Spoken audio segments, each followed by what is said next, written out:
Hello everyone and welcome to my YouTube channel. Today we are going to discuss about how to sideload apps on iPhone iOS 18. For example, if you have iOS 18 update, then if you want to use sideload apps on your iPhone, so how you can do that. For this, what you have to do, you have to simply watch this video completely. So without wasting any time, let's start the video.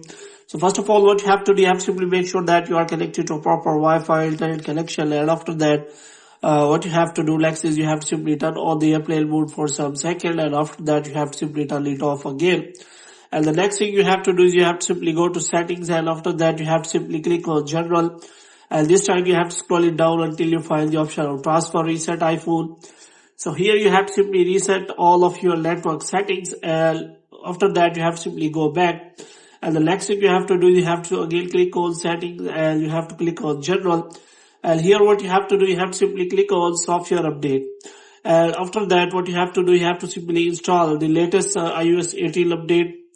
And after that, the next thing you have to do, you have to simply check whether that feature is available or not. So here you have to simply search for anything like that sideload button.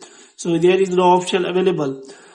Because recently it is not available in iOS 18, but there are many other tricks like jailbreak or any other apps that allow you to use sideload apps on your iPhone, but they are not proper ways to get the sideload apps feature on your iPhone, because simply this is not available in iPhone. So you have to simply wait for some time so that these sideload apps feature is available on iPhone.